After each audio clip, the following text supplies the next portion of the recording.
vamos a hacer un conversatorio acerca del delito de violación sexual, ¿no? Vamos a hacer a lo largo de esta clase un recuento de cómo era antes el tipo penal de violación sexual, cómo ha ido cambiando hasta llegar a nuestros días. Vamos a de repente entrar un poco también a la diferenciación del delito de violación sexual respecto del delito de violación sexual de menor, qué es lo que diferencia uno y otro tipo. Y después vamos a abordar el tipo penal objetivo, el tipo penal subjetivo, y vamos a analizar algunos casos prácticos que he preparado para el día de hoy, ¿no? Voy a empezar proyectando las diapositivas. ¿Me confirman, por favor, si se ve? Sí, doctora. Perfecto, gracias. Entonces, amigos, como decíamos, el día de hoy vamos a tocar el delito de violación sexual. Antes de entrar propiamente a lo que es el delito de violación sexual, tenemos que tener algunas cuestiones generales acerca de los delitos sexuales, ¿no? Hay un capítulo que algunos autores le llaman delitos sexuales, otros autores le dicen delitos contra la libertad sexual, ¿no?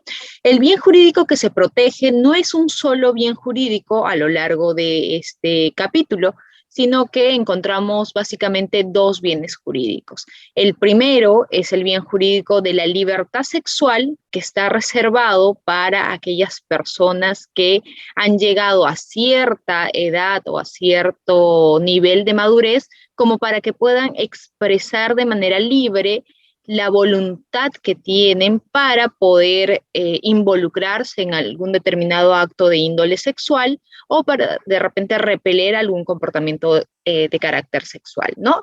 O por el otro lado, se podría también considerar como bien jurídico protegido dentro de este capítulo a la indemnidad o intangibilidad sexual, que es propio de los menores de edad que todavía no han llegado a ese nivel de madurez, ese nivel de capacidad como para poder expresar libremente un consentimiento respecto de un determinado acto sexual, o también podría ser el reservado a aquellas personas que por distintos tipos de anomalías, enfermedades, de índole físico o psíquico, no van a poder en algún momento brindar este consentimiento, como por ejemplo podría ser las personas que tienen un retardo mental de manera grave o de manera o de carácter severo, ¿no? Que no van a poder en ningún momento brindar algún tipo de consentimiento, ¿no?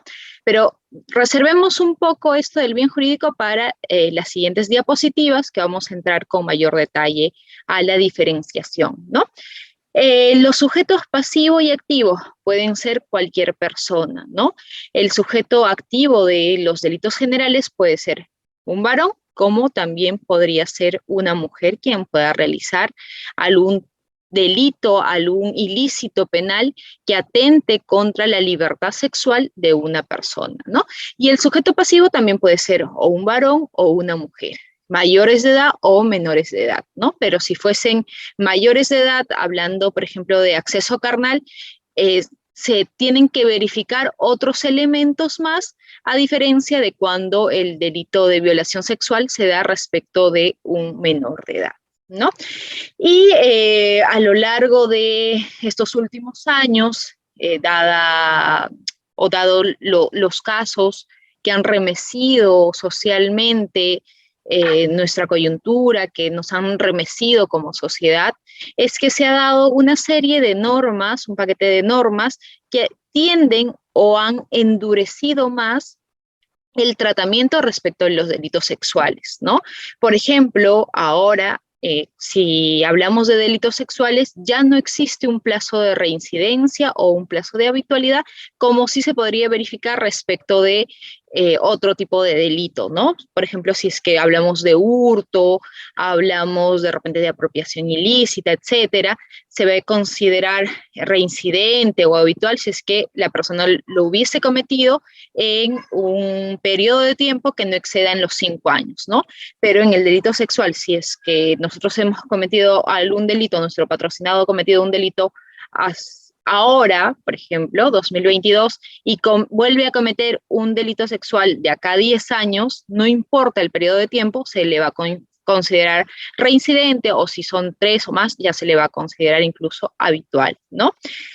No va a haber una rehabilitación automática o habilitación automática al cumplimiento de la pena que se haya impuesto a un sujeto por el delito, algún tipo de delito de violación sexual, sino que necesariamente va a tener que haber una evaluación previa para ver si de verdad esta persona ha comprendido el carácter delictuoso y sobre todo para que nosotros podamos analizar como sociedad si es que esta persona no va a volver a cometer un delito semejante, ¿no?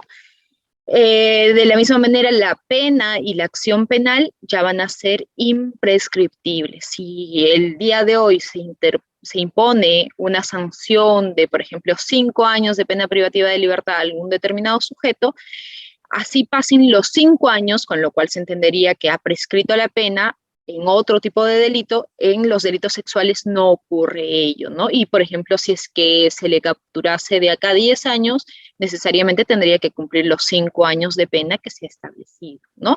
La acción penal, de igual manera, ya no es prescriptible. Si el delito estaba sancionado con una pena, no sé, de 15 años, por ejemplo, ya no se va a entender que opera la prescripción ordinaria o la prescripción extraordinaria para algún tipo de delito de esta naturaleza, ¿no? De estas características.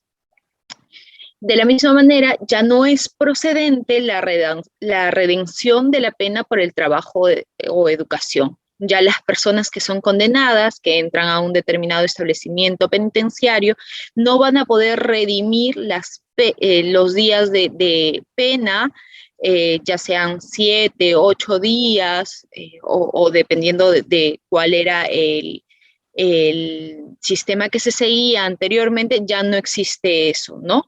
Ahora, un día va a equivaler, es decir, trabajar o estudiar ya no te va a reducir en nada la pena que tú vayas a poder tener por un delito de esta naturaleza, ¿no? Y no va a ser procedente tampoco la terminación o la conclusión anticipada. Es decir, no van a haber rebajas para las personas que han cometido algún tipo de delito de naturaleza sexual. En otro tipo de delito, por ejemplo, si es que se tratase de algún tipo de hurto, algún tipo de apropiación, otro tipo penal, sí cabe la terminación anticipada y por lo tanto cabe la reducción de la pena. Si voluntariamente la persona que está siendo procesada decide someterse a una terminación anticipada, podría obtener una reducción de la pena, ¿no? De igual manera, si es que al inicio del juicio oral se declarase culpable, podría también reducirse la pena, pero en los casos de delitos sexuales o delitos contra la libertad sexual no existe una reducción, no va a haber este beneficio premial por la conclusión anticipada o por la terminación anticipada, sino que necesariamente se le va a imponer la pena que correspondiese, ¿no? Sin ningún tipo de beneficio por haber terminado el procedimiento o el proceso antes de lo previsto, ¿no? Ahora sí, ¿cuáles son las diferencias que vamos a encontrar entre el delito de violación sexual y a menor de edad y a mayor de edad? Pues básicamente la diferencia está en quién va a ser el sujeto pasivo de, el delito, ¿no? Mientras que en el delito de violación sexual de menor de edad, el sujeto pasivo siempre va a ser una persona menor de 14 años. En el delito de violación sexual, que está regulado en el artículo 170, el sujeto pasivo va a ser aquel mayor de edad, ¿no? Entonces, básicamente la diferencia está en quién es la persona sobre la cual ha recaído este ataque. ¿Es un mayor de 14 años o es un menor de 14 años, ¿no? Pero además de ello, en el delito de violación sexual de menor de edad, no va a interesar el consentimiento que haya podido dar la víctima, ¿no? ¿Por qué no va a interesar ese consentimiento? Porque ya hemos dicho que para que uno pueda gozar de la libertad sexual como bien jurídico, tiene que haber alcanzado cierta edad de madurez madurez tanto física como psicológica para entender cuál es el carácter de nuestros actos, ¿no? Evidentemente que si un niño de 10 años, de 9 años, de 11 años, da su consentimiento, entre comillas, para poder tener algún acto de carácter sexual con un adulto, es evidente que ese niño todavía no es consciente de todo lo que implica, de todas las consecuencias que conlleva un acto de carácter sexual, ¿no? Por eso es que nosotros decimos que para que uno pueda ejercer la libertad sexual, tiene que tener primero conocimiento, ¿cierto?, de todo lo que involucra un determinado acto de carácter sexual y tiene que brindar este consentimiento de manera libre y de manera espontánea, no estar presionado por cualquier cuestión externa, ¿no? Entonces, en el delito de violación sexual de menor de edad no va a interesar el consentimiento que esté brindando el menor de edad. En cambio, en los delitos de violación sexual, pero que sean ya de mayores de 14 años, se entiende que necesariamente tiene que existir o tienen que valerse el sujeto activo para cometer el hecho delictivo de una grave amenaza, de una violencia física, de una violencia psicológica o de un entorno de coacción. Es decir, que este va a ser un acceso carnal de carácter obligado, ¿no? Porque se va a vencer la resistencia del sujeto pasivo a través de un determinado medio comisivo, como ya lo hemos señalado, que puede ser la violencia física, la violencia psicológica, etcétera, ¿no? Eso lo vamos a ver un poco más adelante, ¿no? Pero en cambio, en el caso de los menores de edad, no necesariamente va a haber un contexto de amenaza, un contexto de violencia, un contexto de coacción, simplemente que se sanciona el acto por sí, mientras que en el caso de violación sexual de mayores de 14 años se va a sancionar siempre y cuando haya mediado algún tipo de acto para doblegar la resistencia o la voluntad del sujeto pasivo, ¿no? Entonces, los delitos sexuales, los bienes jurídicos, como ya habíamos dicho anteriormente, son dos básicamente, ¿no? Por un lado tenemos la libertad sexual, que hemos dicho es que es el libre ejercicio de la sexualidad o el rechazo de conductas de tipo sexual, que lo van a ejercer las personas que son mayores de 14 años, y por el otro lado va a estar el bien jurídico denominado indemnidad o intangibilidad sexual, ¿no? Que va a ser aquel ámbito de seguridad o aquel ámbito de protección que se le va a brindar a las personas menores de 14 años o a los niños o adolescentes menores de 14 años para que estos puedan desarrollarse de manera normal y llegado el momento cuando ya cumplan 14 o más edad, ellos puedan de manera válida y de manera libre expresar su voluntad, conociendo cuáles son todas las aristas de involucrarse en un determinado acto sexual, ¿no? Entonces, la libertad sexual, como acabamos de ver, tiene dos aspectos. Por un lado, un aspecto positivo en el sentido de que es un derecho de la persona el poder decidir de manera libre si es que quiere tener algún tipo de comportamiento de carácter sexual, y por el otro lado también va a tener un aspecto negativo en el sentido de que esta persona puede rechazar cualquier comportamiento que venga de un tercero que tienda a involucrarlo en un acto de carácter sexual, ¿no? Es decir, por un lado, yo puedo, si quiero, decidir tener relaciones sexuales en un determinado día, con una determinada persona, bajo ciertas circunstancias. Y por el otro lado, respecto del aspecto negativo, yo tengo la posibilidad de rechazar cualquier tipo de actividad que tienda a involucrarme y que tenga evidentemente una característica o una naturaleza sexual, ¿no? Entonces, eso básicamente es la diferenciación que vamos a encontrar respecto del bien jurídico libertad sexual y la indemnidad sexual.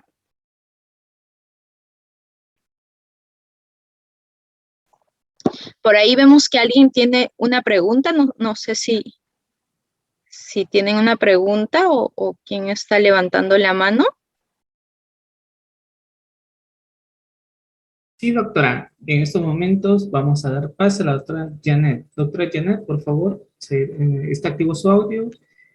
Por favor, sea breve en la pregunta que realice. Adelante.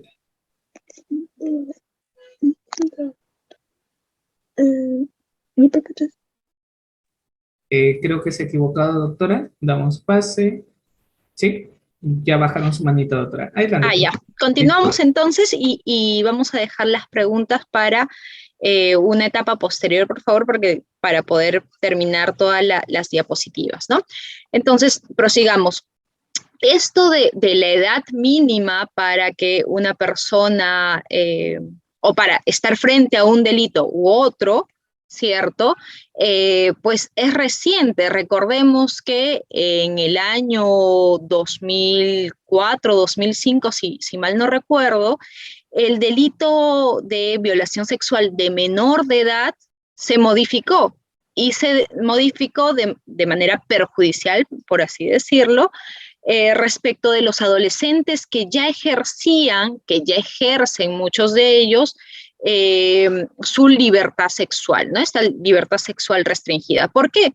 Porque se estableció de que se iba a reprimir aquel acto sexual que se realizara con un menor de edad, no habiéndose puesto un límite o un mínimo para considerar que a partir de ese mínimo la persona ya podía, pues, ejercer su libertad sexual, ¿no? Entonces, como la ley establecía en ese entonces que solamente si tenía menos de 18 años o era menor de edad, el sujeto pasivo ya se iba a cometer el delito de violación sexual, hubo una serie de discusiones que se produjeron tanto a nivel doctrinario, tanto en la jurisprudencia, que nos llevaron a la emisión de dos acuerdos plenarios, ¿no?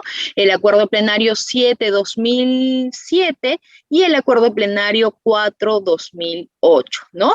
El acuerdo plenario estableció de que, pues, haciendo una interpretación de esta norma, en realidad se tenía que sancionar cuando el sujeto pasivo o el menor de edad tuviese menos de 16 años, porque al hacer una interpretación de distintos instrumentos, tanto sociológicos como estadísticos, la Suprema llegó a determinar de que, pues, en el Perú, los mayores de 16 años, 17 años, en este rango de edades, ya tenían relaciones sexuales. Entonces, era un poco contradictorio el estar sancionando a los adolescentes que tenían ya una vida sexual activa cuando esto sucedía en muchas partes del país, en muchas regiones, y un gran porcentaje de adolescentes ya realizaba actos de carácter sexual, ¿no? Entonces, el acuerdo plenario 7-2017 establece este mínimo, por así decirlo, ¿no? Si es de 16 años para abajo o menor de 16 años, sí nos vamos a encontrar frente al delito de violación sexual de menor de edad, ¿no? Y si fuese desde 16 antes de 18, ahí sí podríamos considerar de que existe cierta libertad sexual que ya han alcanzado los menores, ¿no? Pero como tanta era el rechazo a esta modificación de la norma y también como contravenía lo que sucedía en la realidad, hubo un segundo acuerdo plenario que fue el 4-2008 y en este segundo acuerdo plenario se estableció de que incluso en contra del acuerdo plenario anterior, se debía de considerar que en realidad eran los menores de 14 años quienes todavía no habían alcanzado ese grado de madurez psicológico o biológico incluso para disponer de su sexualidad, y que entre 14 y 18 años sí ya eran adolescentes que podían de manera libre ejercer ciertos aspectos de su sexualidad, ¿no? Y además de ello, no solamente existió este acuerdo plenario, sino que el propio Tribunal Constitucional, en la sentencia 8/2012, que fue un proceso de inconstitucionalidad, declaró inconstitucional esta norma en el sentido que señalaba de que cualquier persona que tenga relaciones sexuales con un menor de 18 años o un menor de edad iba a considerarse de que ya había cometido el delito de violación sexual de menor de edad, ¿no? ¿Y por qué es que el Tribunal Constitucional llega a esta conclusión de que era inconstitucional este artículo? Porque pues estaba afectando de manera negativa la libertad o el desarrollo sexual de los adolescentes entre 14 y 18 años, ¿no? Entonces, expresamente ahí lo que señaló el Tribunal Constitucional es, en cuanto a la titularidad del derecho a la libertad sexual como parte del derecho al libre desarrollo de la personalidad, queda claro que son titulares todos los mayores de 18 años de edad. En lo que al caso importa, el Tribunal Constitucional estima, conforme a determinados elementos normativos y fácticos que operan en el ordenamiento jurídico peruano, prima facie, los menores de edad entre 14 y menos de 18 también pueden ser titulares de dicho derecho, ¿no? Entonces, expresamente señala de que todos somos, o las personas de mayores de 18 años, somos titulares de esta libertad sexual, pero en nuestro determinado contexto peruano, jurídico peruano, se entiende de que también las personas que tenían entre 14 y 18 años ya podían ser titulares de ciertos derechos que abarcaban el tema de su sexualidad, más aún cuando en el ámbito civil existían normas que establecían la posibilidad de la emancipación, incluso cuando una persona había contraído matrimonio, ¿cierto? O estaba trabajando, podía emanciparse de los padres. Entonces resultaba un tanto contradictorio que, por un lado, la norma civil permitiese la emancipación de los mayores de 16 años, entendiendo de que estos podían ya incluso contraer matrimonio, y por el otro lado estuviésemos en la vía penal sancionando a los adolescentes o a los menores de 18 años que ya tenían vida sexual activa, ¿no? Entonces, en el sentido de que se había restringido de manera innecesaria la libertad sexual de los mayores de 14 años, es que el Tribunal Constitucional también lo que hizo fue declarar inconstitucional este aspecto de la norma, ¿no? Entonces, con esto queda claro de que hoy por hoy lo que se va a sancionar en el delito de violación sexual de menor de edad va a ser el acto por sí, sin importar algún tipo de consentimiento que haya existido de por medio, cuando el sujeto pasivo tenga menos de 14 años. En cambio, en el delito de violación sexual, si es que se entiende primero que el sujeto pasivo tiene que ser una persona mayor de 14 años. Y en segundo lugar, tenemos necesariamente que analizar si es que este acceso carnal se ha producido de manera obligatoria o se ha vencido la resistencia o voluntad del sujeto pasivo para lograr tener acceso carnal con este sujeto, ¿no? O con la víctima.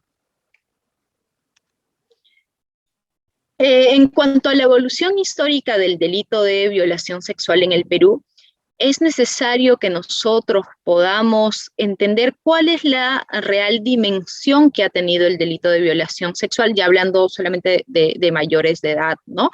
En el Código Penal de 1924, la violación sexual era un delito contra el honor de la víctima, o el honor sexual también se le decía, ¿no? Por ello es que este delito se encontraba dentro de la sección de delitos contra las buenas costumbres.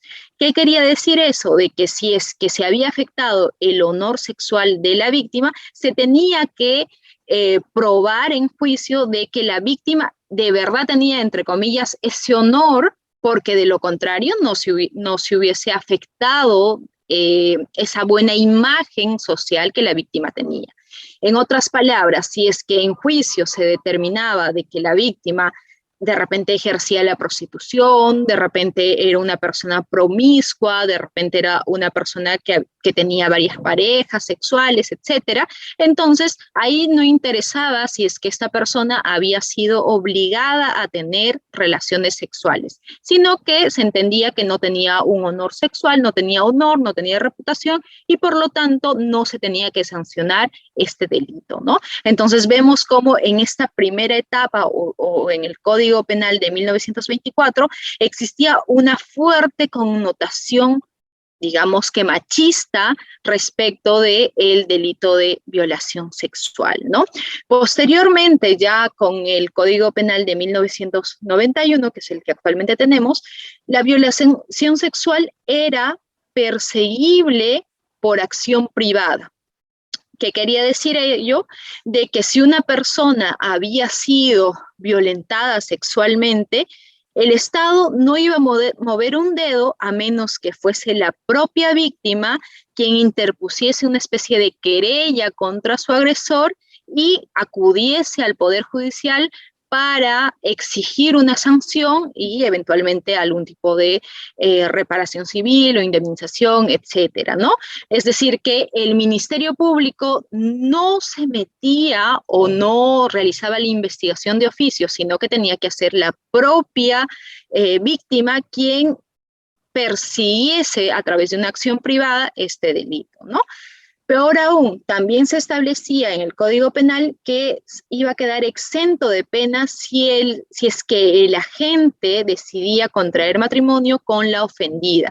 Es decir, que se le eximía, no se le imponía algún tipo de pena si es que el agresor se casaba con la víctima. Imagínense ese grado de machismo que contenía este delito de violación sexual, que no solamente era que la víctima había sufrido un ataque de índole sexual, sino que si es que la víctima se casaba con su propio agresor, es decir, que todos los días hubiese tenido que verle la cara al agresor, no se le iba a poner algún tipo de pena porque ya se había contraído matrimonio o ya habían arreglado, entre comillas, este suceso, reparando de alguna manera el honor de la víctima a través del matrimonio, ¿no? Es decir, que se seguía viendo al delito de violación sexual como un delito que afectase el honor de las personas, y como afectaba el honor de las personas, necesariamente el que agredía tenía que casarse con la víctima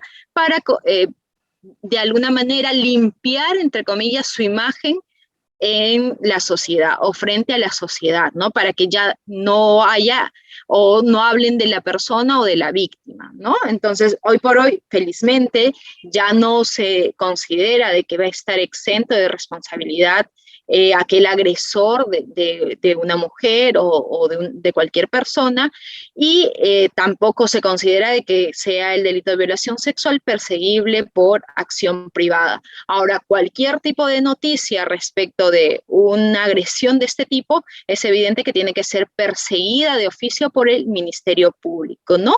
Y lo que tratamos nosotros como sociedad es que siempre se llegue a una condena de aquellas personas que de verdad han cometido este delito, ¿no? No hay eximente que podría ser o podría asemejarse al que anteriormente se consideraba de las nupcias que contraían el agresor con la víctima.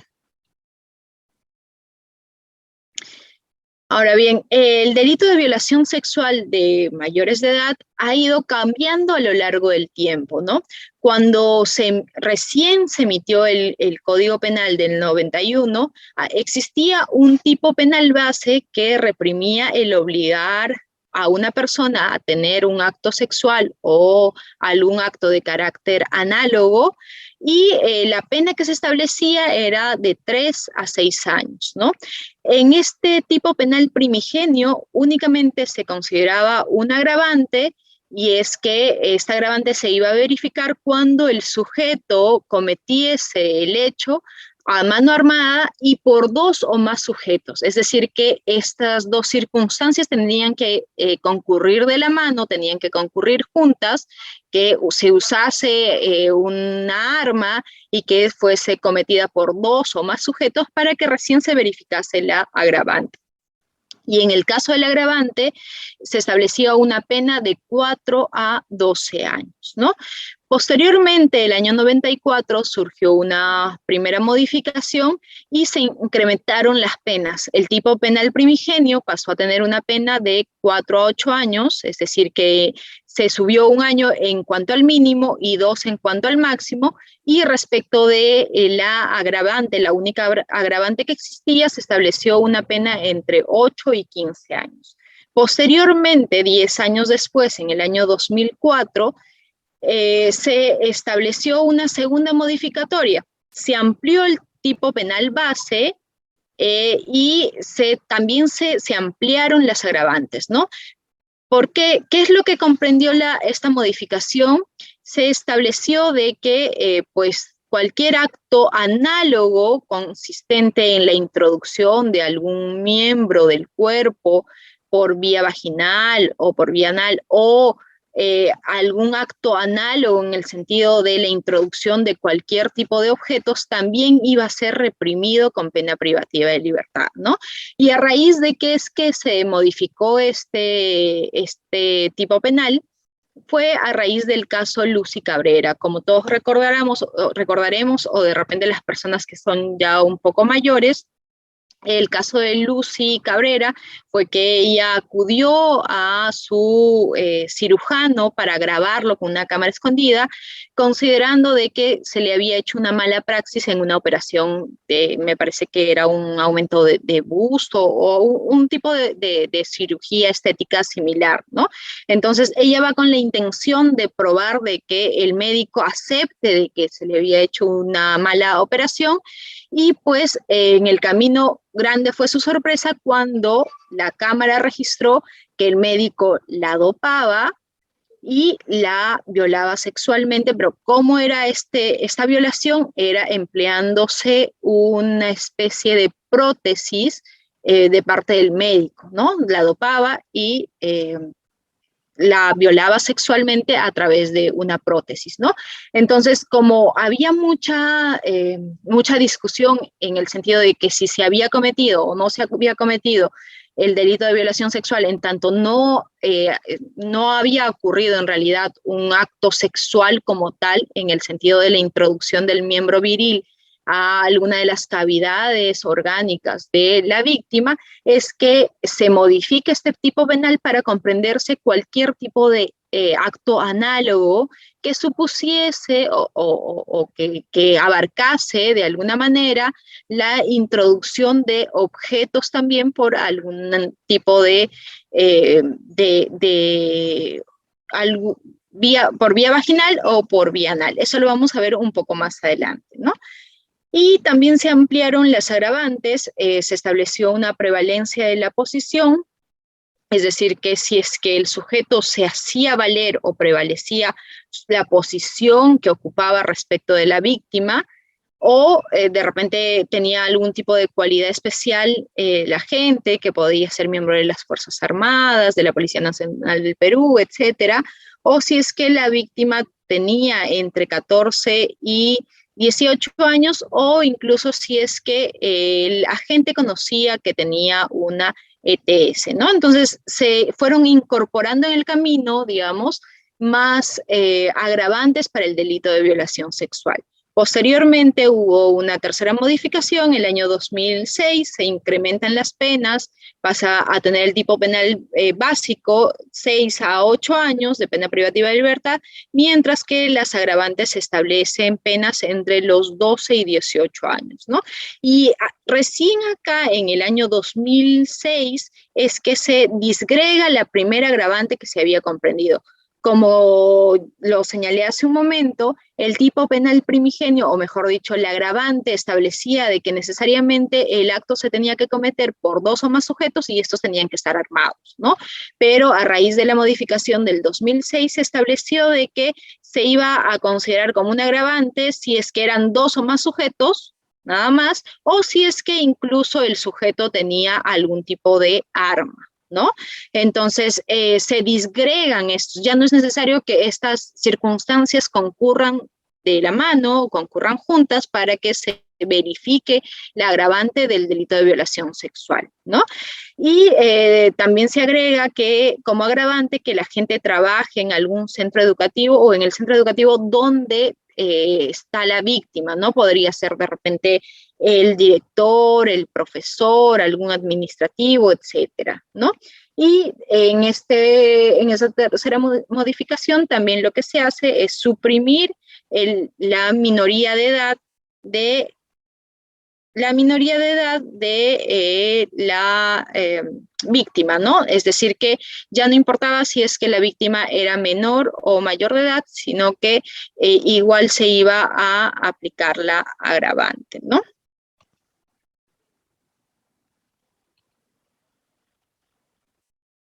Posteriormente, el año 2007, viene una cuarta modificación, se amplían los supuestos de la prevalencia de posición de autoridad para aquellas relaciones de trabajo o incluso cuando el agente fuese cónyuge de la víctima, ¿no?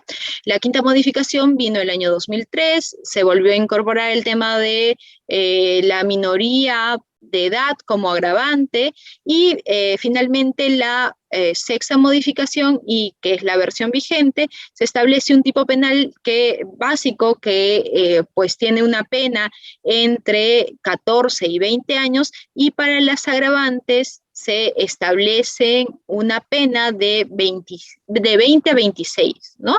Obsérvese cómo en un inicio nosotros teníamos el tipo penal primigenio o básico, una pena de 3 a 6 años.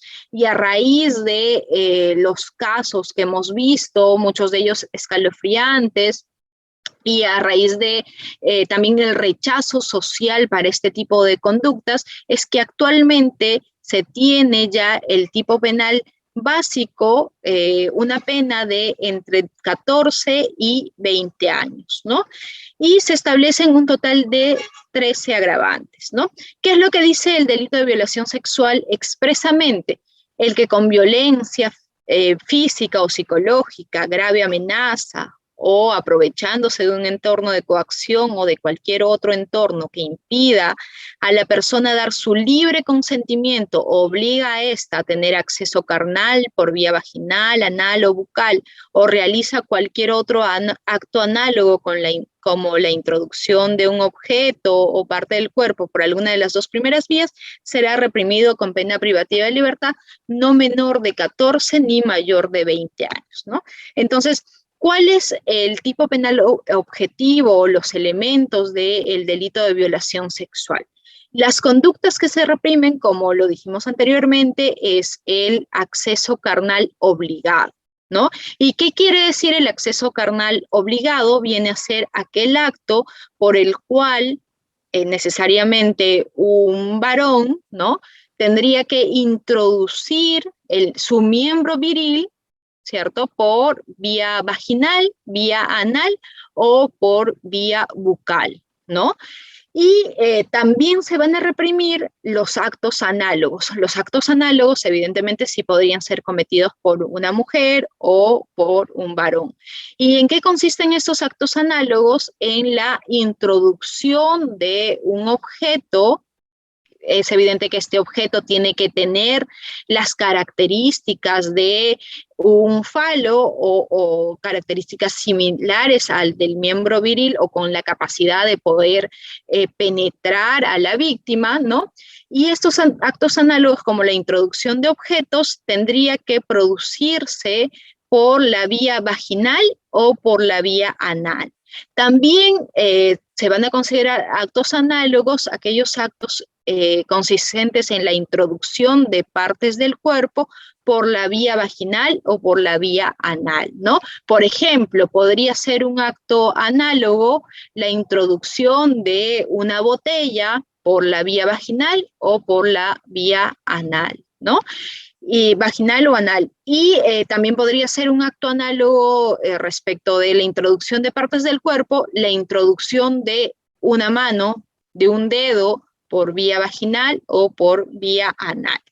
Ahora bien, pregunta para ustedes, para que me respondan en el chat. A ver, ¿la introducción de un objeto por vía bucal será delito? ¿Será el delito de violación sexual? A ver, los leo en el chat.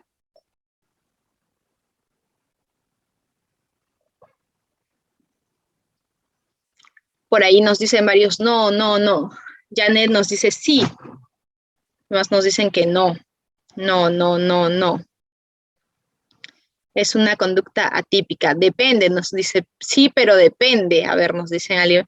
A ver, por ahí creo que la doctora Marina quiere participar. A ver si le habilitamos el micro. Sí, doctora. Doctora Marina, muy buena noche. Puede activar usted mismo su audio. Adelante, por favor. Active su audio desde su monitor. Doctora Marina.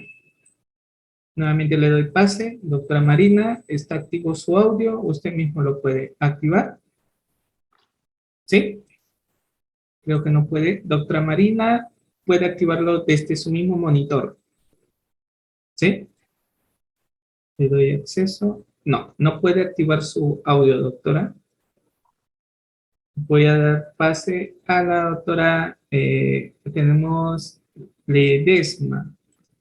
¿Está activo su audio? ¿Puede activarlo usted mismo? Adelante. ¿Qué tal? Buenos días. ¿Se me puede escuchar? Sí, buenas noches.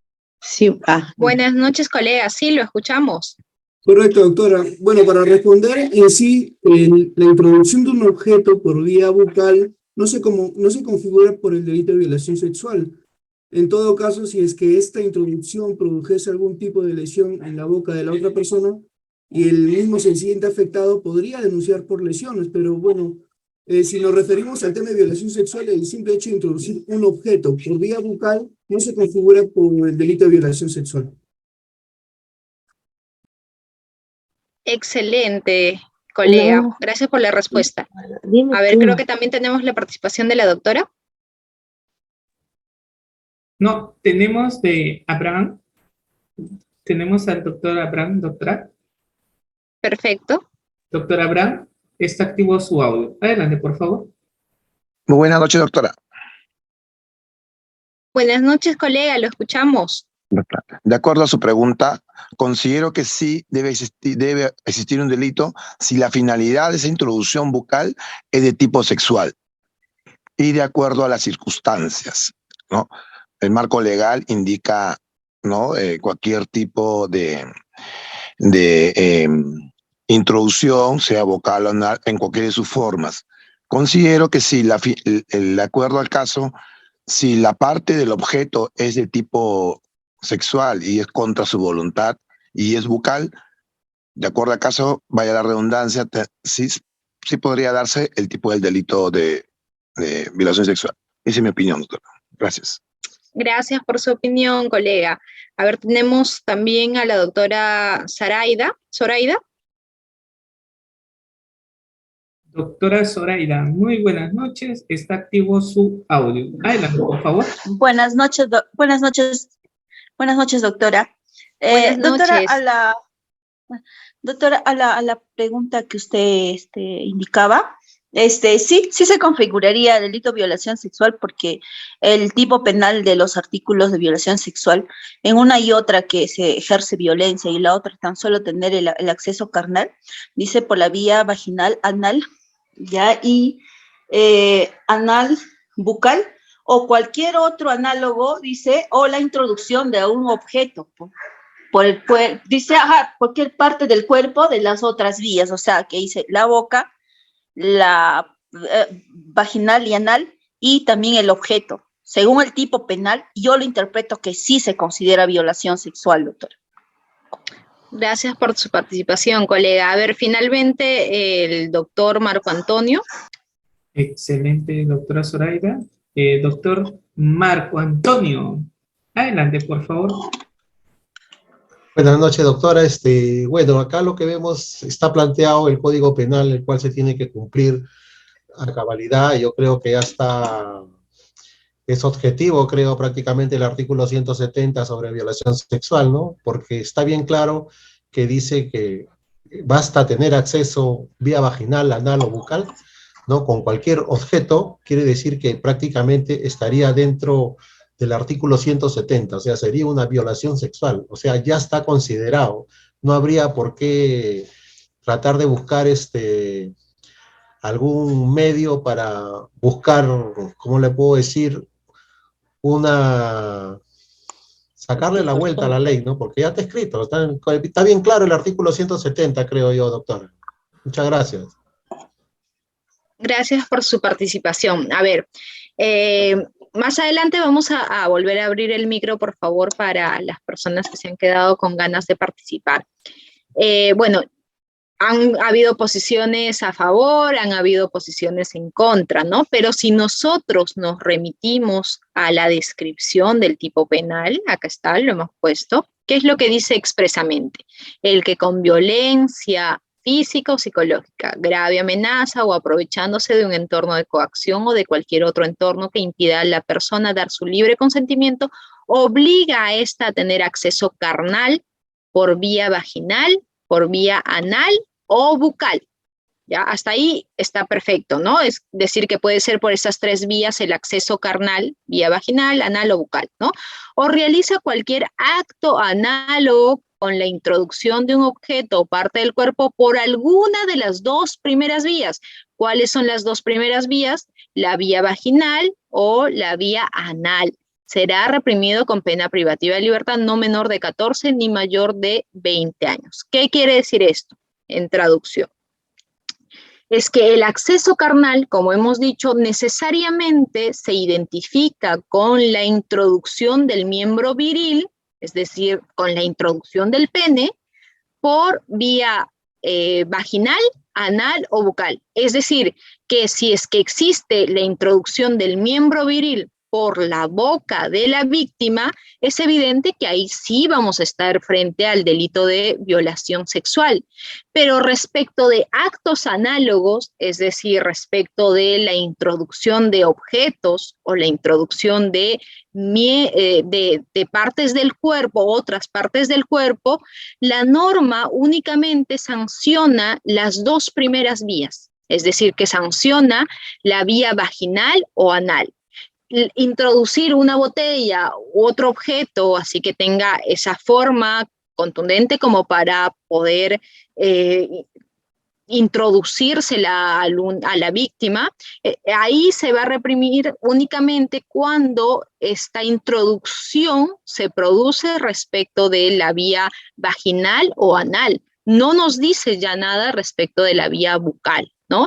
Entonces, respondiendo a la pregunta, la introducción de un objeto por vía bucal no está reprimido como el delito de violación sexual, pero ello no quiere decir que este sea un acto atípico, ¿no? Si hay una persona que viene a la fuerza y con, pues de repente algún tipo de amenaza o con actos violentos, realiza este acto de carácter libidinoso para que la víctima pues chupe algún tipo de objeto o le introduzca a la víctima algún tipo de objeto a la boca, sí podríamos de repente nosotros verificar o de repente podríamos encuadrar este comportamiento en el delito de tocamientos o actos de connotación sexual o actos libidinosos sin consentimiento, ¿no? Ya que este artículo o este tipo penal nos dice que se va a reprimir a aquella persona que no teniendo el propósito o el interés de tener acceso carnal con la víctima, es decir, de tener sexo obligado o acceso carnal obligado, es que realiza algún tipo de acto de connotación sexual o acto libidinoso, ¿no? Si viene una persona, si viene la gente y a la fuerza quiere obligarle a una mujer o a un varón que se introduzca a la boca de repente incluso una prótesis, ¿no?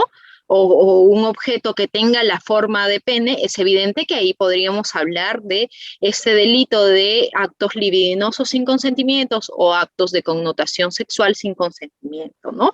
Pero no vamos a estar hablando del delito de violación sexual porque, como hemos dicho, los actos análogos únicamente van a configurarse el delito de violación sexual si estamos hablando de la penetración por vía vaginal o por vía anal, dejándose de lado de repente por la menor lesividad que podría tener el que se introduzcan objetos por la vía bucal. Pero si estamos hablando del miembro viril, es decir, del pene de la gente que es introducido por la vía bucal, es evidente que ahí sí vamos a estar hablando del delito de violación sexual. Ojo que este comportamiento tampoco no ha sido pasible de unanimidad o de respaldo por la doctrina. Muchos consideran de que es incluso desproporcional que se llegue a sancionar a una persona por practicar felatio de manera obligada a la víctima, ¿no? Porque estamos hablando de una pena de no menor de 14 ni mayor de 20 años, ¿no? Con lo cual algunos autores consideran de que podría de repente existir algún tipo de delito independiente o reducirse la pena porque estamos hablando no de un delito que lesione tanto como cuando, por ejemplo, se produce la violación por vía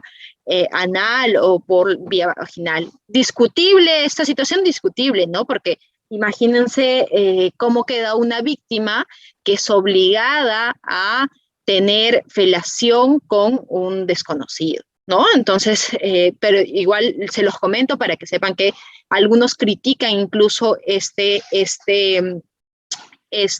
comportamiento, pero finalmente está reprimido, está recogido como un acto de violación sexual, ¿no? Pero si fuesen objetos o partes del cuerpo que se introducen de manera obligada por vía oral, ya vamos a hablar de otro comportamiento, no necesariamente del delito de violación sexual, ¿no? Ahora bien, también en cuanto a la tipicidad objetiva del delito de violación sexual, los medios comisivos, es decir, los instrumentos o a través de qué comportamientos yo tendría que llegar a la introducción del miembro viril o de un objeto o parte del cuerpo a alguna de las vías o cavidades orgánicas de la víctima, tiene que ser a través de grave amenaza, violencia física, violencia psicológica o algún entorno de coacción que le impida a la víctima dar un libre consentimiento, ¿no? La grave amenaza, como sabemos, la amenaza es el anuncio de causar un mal a la víctima o a alguna persona de repente del entorno o cercanía de la víctima, ¿no? Si, por ejemplo, el agente amenaza y dice, te voy a matar si no accedes a tener sexo conmigo o relaciones sexuales, o le amenaza y le dice, ya sé dónde vives, sé dónde están tus hijos, y si no haces lo que yo te digo, pues voy a matar a tus hijos, ¿no? Y de repente le muestra un arma, etcétera, ¿no? Entonces ahí vamos a hablar de una grave amenaza, el anuncio de un mal que causa temor en la víctima, ¿no? También podríamos hablar de la violencia física, que es aquella fuerza física, valga la redundancia, que se va a ejercer sobre la víctima para que ésta ya no, para vencer la resistencia de la víctima o para que ésta no ponga ningún tipo de resistencia. Podemos hablar de patadas, de puñetes, de golpes o de incluso el empleo de otros instrumentos para impedir que la víctima se pueda defender o pueda impedir que se llegue a cometer el acto ilícito, ¿no? También hablamos de una especie de violencia psicológica, que es aquella violencia pero que se produce en el ámbito ya subjetivo, psicológico de la víctima, podrían ser una serie de humillaciones, una serie de malos tratos a la víctima que tienden a totalmente subyugar a la víctima, o que esta víctima ya no tenga capacidad para decir no, o para reaccionar, o para poder defenderse, etcétera, ¿no? La víctima está totalmente a dispensas del sujeto activo. Y también se ha establecido a través de, pues, a raíz, mejor dicho, de diversos casos que hemos visto, sobre todo violaciones en manada, que la ley también ha establecido de que podría cometerse el delito de violación sexual cuando se produce un determinado entorno de coacción que impide que la víctima dé su libre consentimiento. ¿Qué podría ser un entorno de coacción? Un entorno en el que la víctima teme por su vida, por su subsistencia, por su integridad, por las mismas circunstancias en las que se produce el hecho, ¿no? Por ejemplo, podría ser una mujer está caminando hacia su casa, está sola y es acorralada por dos personas, y sin necesidad de decirle te vamos a matar o anunciarle un mal, le dice ya perdiste, ¿no? Ya perdiste, y la desvisten, y la otra, la persona se queda petrificada y no imprime algún tipo de resistencia, o no despliega algún tipo de resistencia o defensa, por miedo de que la puedan matar, o de que la agresión pueda ser peor, ¿no? Y a raíz de este contexto o entorno de coacción, se llega a tener este acceso carnal obligado con la víctima, ¿no? Otras personas también hablan de las situaciones de las violaciones en grupo, ¿no? Donde la víctima también en ese determinado momento podría sentir amenazada su vida o integridad, y prefiere de repente ni moverse, cerrar los ojos, y solamente soportar que el momento pase para después poder la víctima marcharse, ¿no? Evidentemente que este último medio comisivo, o este último entorno o circunstancia ha sido criticada, ¿no? Porque mucho va a depender de cuál es la situación en la que se encuentra la víctima, ¿no? Y quién es la víctima. No va a ser lo mismo que de repente sea una persona de 15 años, 16 años, que recién está viviendo, que recién está, pues, experimentando, recién se está desarrollando, recién está madurando, como una persona ya mayor de edad que sí va a poder escapar, que no va a representar de repente una reunión con varias personas, no va a representar un entorno de coacción, y que para ella no va a ser justificado ese momento como para que ella pueda acceder a tener algún tipo de acceso carnal obligado, ¿no? Entonces, mucho depende este entorno de coacción de quién sea la víctima, qué circunstancias se han producido alrededor de la víctima, qué hechos se han desplegado de parte de los sujetos activos, como para generar este entorno de coacción sin la necesidad de necesariamente anunciarle un mal, o anunciarle algún tipo de perjuicio, o anunciarle la producción de algún tipo de lesión, etcétera, ¿no? Entonces, mucho depende de cuál sea el contexto en sí, y evidentemente esto no es unánime, o no ha sido unánimemente aceptado por la doctrina, ¿no? Entonces, ahí tenemos, a ver, dos personas que están levantando la mano, seguro que es para algún comentario en relación al entorno de coacción. A ver, ¿podemos abrir el micro, por favor? Sí, doctora, tenemos a Michael. Muy buenas noches. Doctor, por favor, puede activar su audio. Adelante. Disculpe. Buenas noches, doctor. Con Buenas respecto noches. a la grave amenaza, un ejemplo es que de repente, es como usted indica, ¿no? Que esa persona ya en varias ocasiones está cometiendo el acto ilícito de la violación, con una amenaza de que te voy a matar si me denuncias, o de repente voy a hacer daño a tus hijos o a tus padres, ¿no es cierto? Ya. Ahora, ¿qué sería en el caso que de repente esa persona ya ha tenido varias relaciones sexuales por un prolongado tiempo, pero llega el punto de que de repente no le hace gustar algo o de repente hay algo que no concuerdan, o de repente hay una discusión, y la persona, en este caso que sería una mujer, a raíz de eso lo denuncia al hombre. Eso se tipificaría como un delito al decirte que sabes que cometen ya varias relaciones contigo y en algo no me has hecho gustar, yo te voy a denunciar y lo amenaza. Si no me das esto, no me das esto, yo te voy a denunciar por violación. Y obviamente eso pasa en muchos casos, que obviamente, obviamente o sea, he visto en algunos casos donde la persona, o sea, el hecho dice, se ha suscitado, ella denuncia que a mí me ha violado hace un mes atrás. ¿Y por qué recién estás poniendo la denuncia? Entonces, en ahí aparece esa incógnita.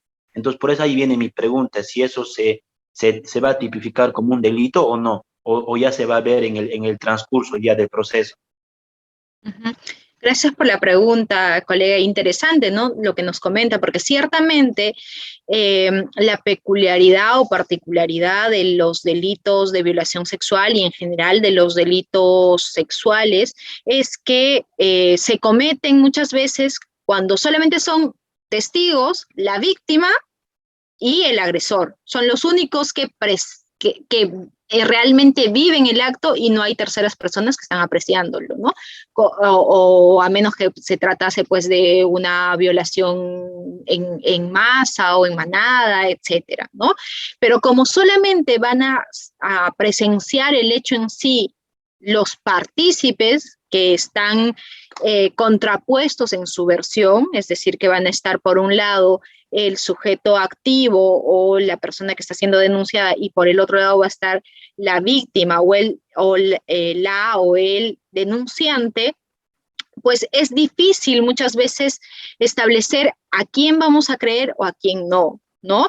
Y ciertamente ha habido se tiene que cumplir evidentemente con los presupuestos de la sindicación de acuerdo al Acuerdo Plenario 2/2005, que establece que debe de existir incredibilidad subjetiva, es decir, que no debe haber un aspecto subjetivo que nos dé cuenta de que la víctima en realidad tiene una especie de venganza que se ha propuesto contra el denunciante, o de repente no tiene un ánimo de venganza o tiene algún otro tipo de motivo oculto que le lleva a denunciar un hecho que en realidad no se ha cometido, ¿no? También tenemos que ver si es que hay cuestiones objetivas que van a corroborar la declaración de la víctima. Tenemos que ver la persistencia en la declaración de la víctima. Tenemos que ver la coherencia que la víctima va a tener en su relato, ¿no? Ahora, no creo que sea relevante lo que usted nos dice de que la víctima pues denuncie el hecho recién después de un mes, ¿no? Porque vemos que hay situaciones en las que las víctimas callan muchos años, ¿no? Y después de muchos años recién se arman de valor o recién llegan al estado emocional ciertamente estable como para decidir denunciar a sus agresores, ¿no? Pongámonos a pensar, por ejemplo, en el caso de Sodalicio, que las víctimas que habían sido agredidas sexualmente cuando eran adolescentes, recién cuando llegaron a cierto grado de madurez o llegaron a cierta edad, se armaron de valor para poder denunciar estos hechos, ¿no? Y no porque se haya realizado después de muchos años, me parece que dejen de ser creíbles sus relatos, sino que, claro, si nos vamos a un proceso penal, ¿cómo demostramos un hecho que se ha producido hace un mes, que se ha producido hace un año, que se han producido hace varios años? Ya ahí de repente van a entrar a tallar lo que son las pericias, pero ni siquiera las pericias de repente van a poder desbaratar el principio de inocencia que debe de pesar a favor de la persona que está siendo sindicada o la persona que está siendo denunciada, ¿no? Entonces, son elementos que hay que tener en cuenta, pero no necesariamente considero de que el lapso de tiempo que haya pasado entre la agresión y la puesta de la denuncia sea relevante, ¿no? Pero sí, estas personas tendrían que pasar por una pericia psicológica, por ejemplo, el caso que usted nos pone, de que parece ser que en realidad la chica algo no le ha gustado, y por eso ha decidido interponer su denuncia después de un mes, pues se tendría que pasar por la evaluación correspondiente para que el perito psicólogo nos diga si es que de verdad la víctima tiene o la denunciante tiene algún tipo de afectación psicológica relacionado a un evento de índole sexual, ¿no? Ahora, también hay que tener en cuenta de que, pues, un no es un no, un no es un no, así sea en pleno acto sexual o en pleno desarrollo de la actividad sexual. Si están teniendo dos personas relaciones sexuales consentidas y, por ejemplo, la víctima le dice que no quiere tener relaciones sexuales contra natura, pero pese a ello la obliga a tener sexo, el hecho de que hayan los dos voluntariamente ido a un hotel, hayan voluntariamente decidido tener relaciones sexuales al inicio, no va a eximir a la persona de que posteriormente haya obligado a la víctima, a la mujer o al varón, quien sea, a tener actos más allá de lo permitido o más allá de lo deseado, ¿no? Entonces hay que desprendernos mucho de los tabúes que nosotros tenemos y desprendernos también de los prejuicios que socialmente manejamos muchas veces, ¿no? Si fue al hotel y la mujer pagó, no, entonces ella sí quería tener relaciones sexuales, ella sí quería que se le trate de esta manera. Si la víctima tenía un, no sé, hilo dental o un bikini o lencería provocativa roja, no, entonces la víctima sabía que iba para algo, sabía que iba a tener relaciones. No, hay que desprendernos de todos esos prejuicios, hay que desprendernos de todos esos tabús y tratar de ser lo más objetivos posibles, reunir los elementos que tengamos a disposición, reunir pues los indicios que nos lleven a determinar o a favor o en contra, o a favor de la persona que está siendo imputada o en contra, ¿no? Y también evaluar cuál es el estado de la persona que está denunciando el hecho en sí, ¿no? Entonces, a ver, el doctor Giacomo. Tenemos al doctor Giacomo. Muy buenas noches, está activo su audio. ¿Qué tal, doctora? Buenas noches. Buenas Mi, noches. mi pregunta básicamente sería, doctora, ¿cuál es la diferencia, ¿no?, entre la grave amenaza y la violencia psicológica como tal, doctora? Solo eso sería mi pregunta. Gracias por la pregunta, colega. Bueno, la grave amenaza es el anuncio de un mal o el anuncio de producir algún tipo de lesión u otro evento similar, ¿no? Yo le digo a la víctima, te voy a matar si no tenemos relaciones sexuales, voy a matar a tu familia, voy a secuestrar a tus hijos, no sé, cualquier tipo de anuncio de un mal, ¿no? En cambio, en la violencia psicológica es todo un proceso a través del cual el sujeto activo va a humillar, va a menospreciar a la víctima para que ésta ya no tenga ningún tipo de autoestima, ya no decida por sí misma, sea como una especie de títere del sujeto activo, ¿no? Entonces, tanto ha sido la humillación, tanto ha sido el proceso de subyugar a la víctima que llegado el momento, a través de esta violencia periódica y psicológica que se ha ejercido sobre la víctima, que ya no va esta víctima a oponer ningún tipo de resistencia respecto de su agresor, ¿no? Esto de la violencia psicológica por lo general se suele aplicar en situaciones donde la víctima y el agresor son familia o viven en el mismo hogar o tienen algún tipo de relación o cercanía, ¿no? Por eso es que yo desarrollo todo un proceso de violencia psicológica para que esta persona ya sea totalmente sumisa, ya no hable, esté totalmente pues controlada por el sujeto activo. En cambio, la grave amenaza se suele usar en contextos en los que de repente no se conocen o se conocen solamente de vista o no tienen mayor relación, ¿no? Entonces, evidentemente acá el sujeto activo, como no tiene ningún tipo de relación, podría amenazar a la persona.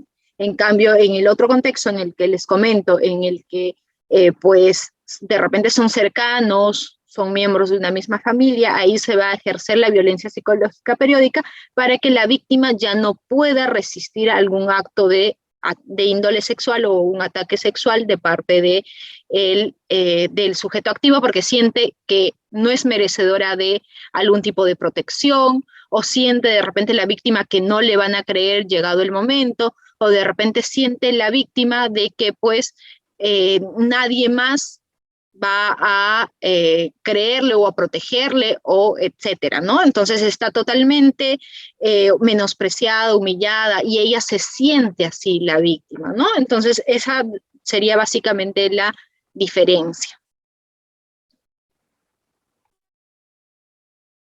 Excelente, excelente, doctora. Damos paso a la otra Magali. Doctora Magali, muy buenas noches. Está activo su audio. Adelante, por favor. Doctora, ¿cómo está usted? Muy buenas noches. Y honestamente, muy interesante el tema, porque lamentablemente yo sí tengo muchos casos que defiendo a veces personas inocentes como personas que sí son agraviadas. Tengo qué hacer cuando una menor de edad denuncia y no puede identificar a su agresor, no sabe, no está segura si es uno o es el otro. Pasa a examen, a medicina legal, pero no se presenta a los exámenes de pericia psicológica y pueda pasar a cámara Gesell. Gracias por la pregunta, colega. Usted, o sea, concretamente nos está consultando qué hacer si es que la persona no ha pasado evaluación psicológica. Claro, ¿qué hacer con ello? Si va a continuar, no va a continuar, porque ya la menor no quiere presentarse. Ha hecho la denuncia, pero quien hace la denuncia no es la mamá.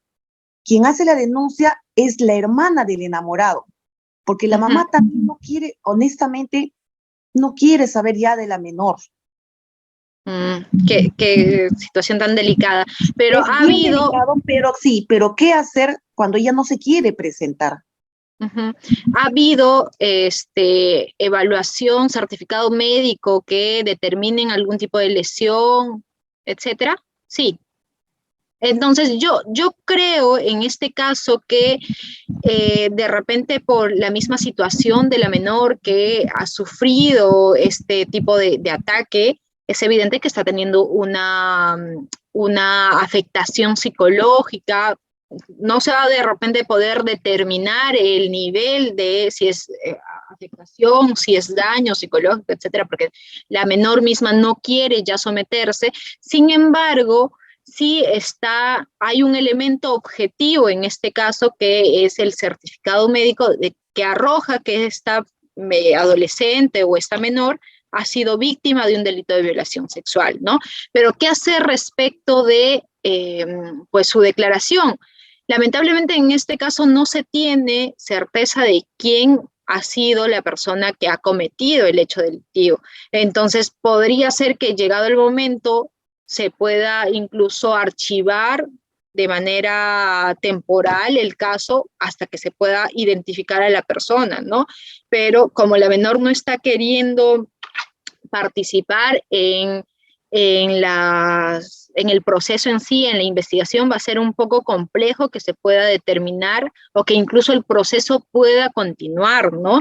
Porque como dijimos hace un momento, las personas que son de repente los únicos testigos de este tipo de agresiones son el agresor mismo y la víctima, ¿no? Entonces, si el agresor desconocemos quién es, y es evidente que el agresor no va a decir, soy yo, aquí estoy, ¿no? Y por el otro lado tenemos que la víctima no está queriendo colaborar, no está queriendo continuar con el proceso por la misma situación psicológica de shock, de trauma en la que se encuentra, podría ser que el caso tienda a archivarse, ¿no? A menos que, como estas dos personas, hay dos personas que son o están siendo imputadas, pasen los dos o se exija que los dos pasen por evaluación psicológica para determinar si es que alguno tiene algún tipo de rasgo o personalidad que pueda interpretarse que es un potencial agresor o que es un agresor, ¿no? Podría ser. Y Evidentemente que acá también se tiene que reunir otro tipo de evidencias periféricas, ¿no?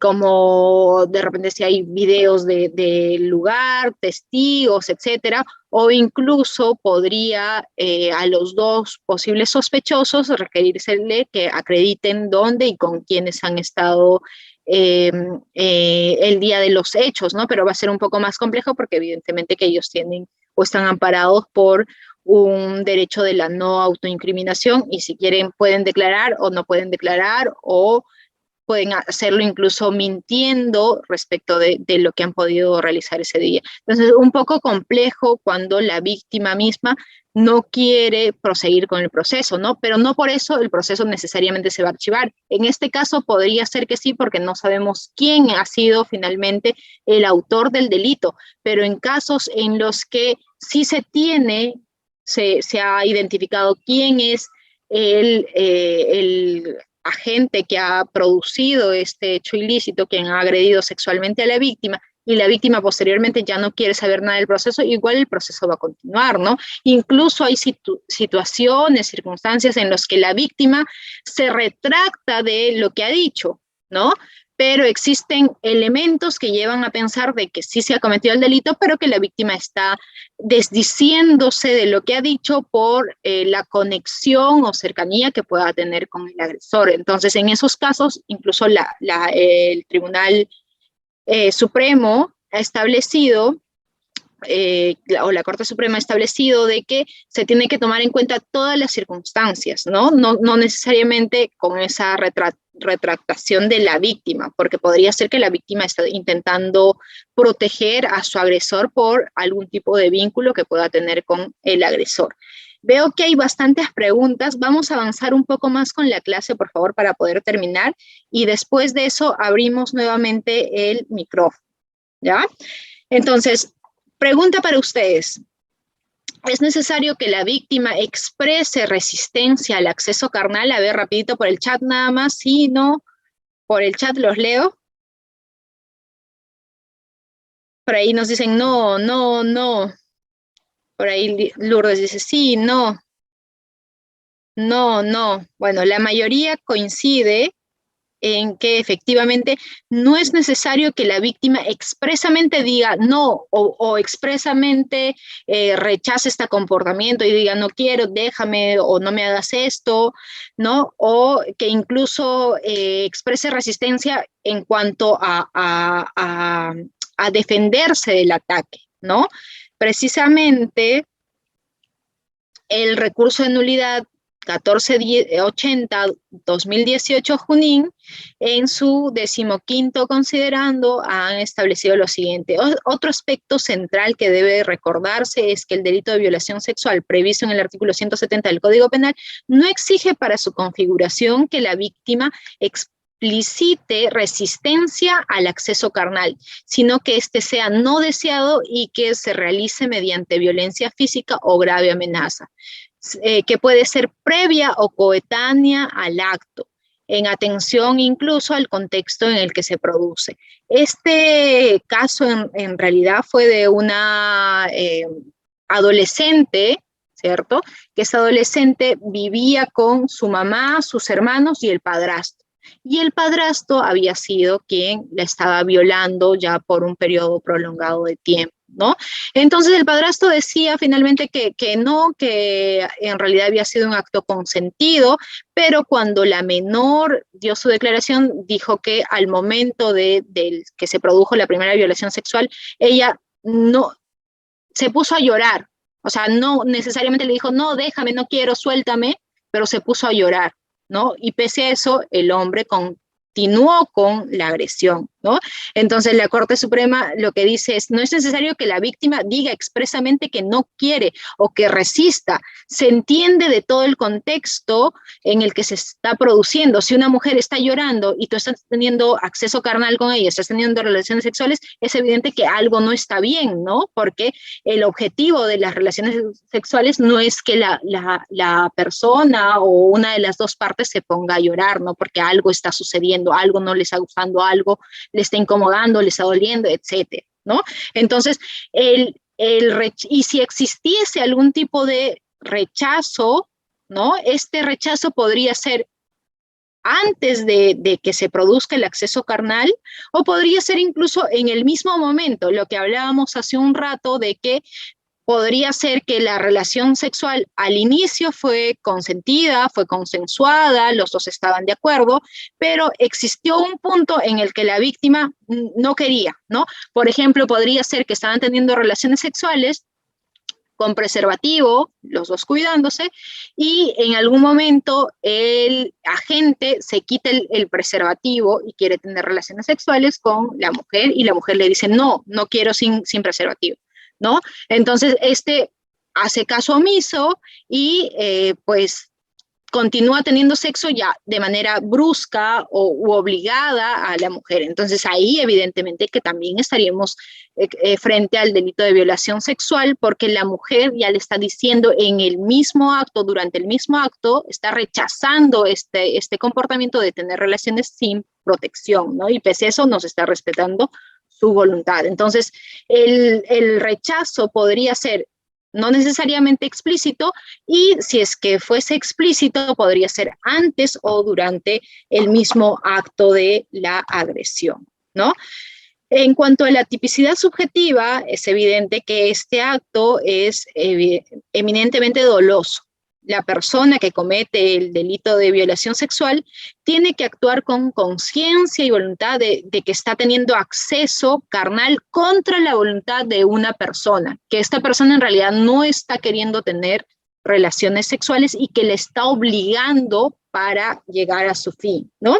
Y cierta parte de la doctrina establece de que además del dolo se exige un elemento subjetivo adicional consistente en el ánimo lascivo o en el animus lubricus, que es esa finalidad de satisfacer una apetencia o un deseo sexual, ¿no? Entonces, esta parte de la doctrina señala de que si es que en realidad la introducción, por ejemplo, de un objeto en la cavidad anal o en la cavidad vaginal de una persona se debiese no a la finalidad de satisfacer un apetito sexual, sino, por ejemplo, a encubrir algún tipo de objeto o encubrir algún tipo de evento de características penales, pues ahí no estaríamos, ellos señalan, de que no estaríamos cometiendo el delito de violación sexual. Podríamos hablar del delito de lesiones, de coacción, etcétera, pero no se verificaría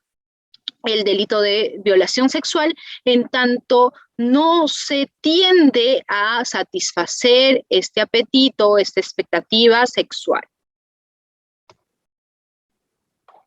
En cuanto a las agravantes del delito de violación sexual, como lo dijimos antes, son 13, ¿no? La primera de las agravantes es cuando el hecho se comete con el empleo de un arma o, ¿no?, cuando en el hecho van a participar 2 o más personas, ¿no? También se va a verificar un agravante del delito de violación sexual cuando el agente se va a prevaler de la posición que tenga. Es decir, que podría ser que el agente tenga, por ejemplo, un cargo de vigilancia. Es vigilante del edificio, es parte del serenazgo, o de repente el agente tiene custodia o tiene particular autoridad sobre la víctima y se va a aprovechar de esta circunstancia de autoridad o de cercanía a la víctima para poder cometer el hecho ilícito. Entonces es mucho más repudiable, reprimible, mucho más reprochable penalmente que esta persona se valga de esta especial situación o esta prevalencia de la posición que tiene para cometer el hecho ilícito o para atacar a la víctima, ¿no? Otra agravante es cuando el agente se va a aprovechar de los lazos de familiaridad o parentesco que tenga con la víctima. Claro, también es mucho más reprochable que siendo una persona miembro de tu misma familia, de tu mismo entorno familiar, en vez de ser aquel núcleo en el que tú puedas encontrar protección, que tú puedas encontrar orientación y cariño, afecto, etcétera, sea una de esas personas de este núcleo que se aprovecha de esta familiaridad y termina agrediéndote sexualmente, ¿no?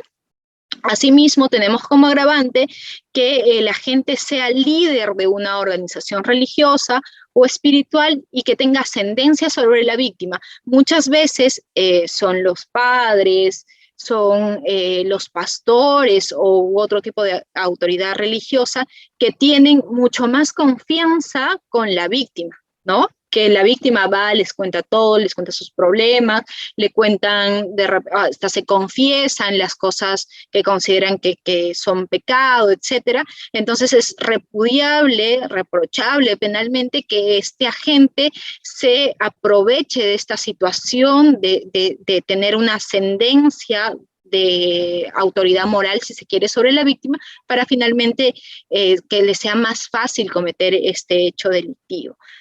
Asimismo, es agravante cuando el agente sea docente, auxiliar administrativo o tenga algún tipo de cargo dentro del centro educativo o institución educativa donde estudie la víctima, ¿no? Podría ser de repente el colegio, incluso podría ser algún tipo de cargo administrativo en las universidades, etcétera, ¿no? Entonces se supone que estos ámbitos también tienen que ser ambientes de protección y de seguridad para las personas que acuden a estudiar, ¿no? Como sexta agravante tenemos cuando se tenga una relación de locación de servicios o laboral, ¿no? Y que a raíz de esta relación laboral entre el agente y la víctima, el agente se valga de este contexto para cometer el hecho delictivo, ¿no? También es agravante cuando el agente es un miembro de las Fuerzas Armadas, de la Policía Nacional del Perú, sea miembro del Serenazgo, o sea, cualquier tipo de funcionario servidor público, pero que se valga del ejercicio de esta función, del ejercicio de este cargo para cometer el hecho ilícito, ¿no? Podría ser, no sé, que nos encontramos frente a una situación de estado de emergencia y la policía recibe la comunicación de que está existiendo algún tipo de reunión prohibida en una casa, ¿no? Llega la policía, entra a la casa y se da cuenta de que no existe nada y que algún policía de repente encuentra mujeres solas y se aprovecha de esta situación y tiene acceso carnal obligado con estas mujeres, ¿no? Entonces ahí podríamos hablar de este tipo de agravantes, ¿no? Que por su mismo cargo, se valgan del ejercicio de su mismo cargo para cometer el hecho ilícito. Como octava agravante tenemos cuando el agente conoce que es portador de una enfermedad de transmisión sexual grave, ¿no? Si es que el agente no conociese esta circunstancia, no conociese que tiene una enfermedad de transmisión sexual y tiene el acceso carnal obligado u otro acto análogo, es decir, que comete el delito de violación, pero sin saber que era portador de una ETS, pues aquí no se verificaría el agravante, únicamente se verificaría el tipo penal base o tipo penal primigenio, ¿no? De la misma manera, se va a considerar que es un agravante cuando el acto se cometa en presencia de un menor de edad, ¿no? Porque acá se están tutelando otro tipo de bienes jurídicos, como podrían ser también la estabilidad emocional, estabilidad psicológica del menor que ha apreciado o ha visto estos actos de agresión sexual respecto de una persona, ¿no? Y si es que la víctima se encontrase en estado de gestación, también es una agravante. También para este agravante se requiere de que el agente tenga conocimiento de que la víctima está en estado de gestación, ¿no? Si es que la víctima estuviese de repente en el primer mes, segundo mes, y no se nota que está embarazada, pues tampoco se verificaría la agravante, ¿no? No se configuraría la agravante establecida en el inciso 10.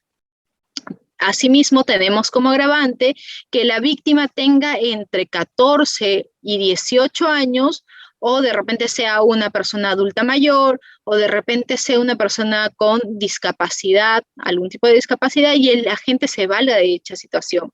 Es mucho más reprochable, penalmente hablando, que se realice el comportamiento respecto de estas personas que son especialmente vulnerables o que tienen una situación de especial vulnerabilidad y que por lo tanto muchas veces ya no pueden valerse por sí mismas o las fuerzas para resistir un ataque de tal magnitud no van a ser las mismas que una persona que puede desplazarse con normalidad o una persona que de repente pues es adulta, sabe cómo actuar, sabe cómo defenderse, puede pedir ayuda, etcétera, ¿no? Muchas veces los adolescentes incluso se quedan petrificados frente al miedo y ni qué decir ya de si es una persona adulta mayor, una persona de 80, 90 años, cómo va a poder resistir o cómo va a poder defenderse de un ataque de esta magnitud, ¿no? Es evidente que no podría.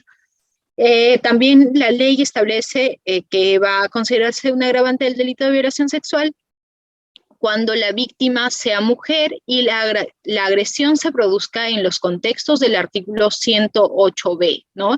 Es decir, que se produzca en un contexto de violencia familiar, un contexto de coacción, hostigamiento o acoso sexual o abuso de poder o confianza o cualquier otra forma de discriminación. Esto del abuso de poder o de confianza, pues se está como que duplicando con otras agravantes que ya hemos visto anteriormente, ¿no?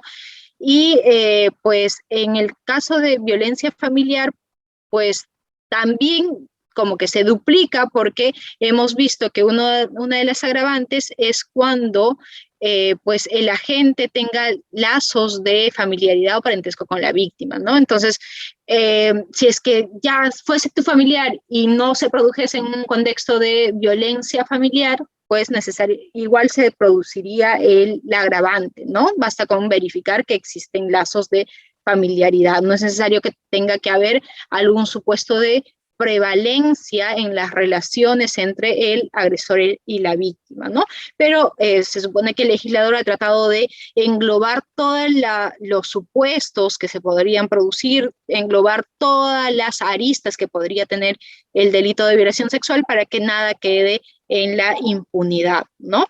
Y también se establece que el agente actúe en estado de ebriedad, es decir, con más de 0.5 gramos litro de alcohol en la sangre, o bajo efectos de droga o sustancias que pudiesen alterar su conciencia, ¿no? Ahora viene pregunta para ustedes. ¿Qué sucede si el sujeto presentase una grave alteración de la conciencia producto del estado de ebriedad o producto del estado de drogadicción? A ver, los leo en el chat.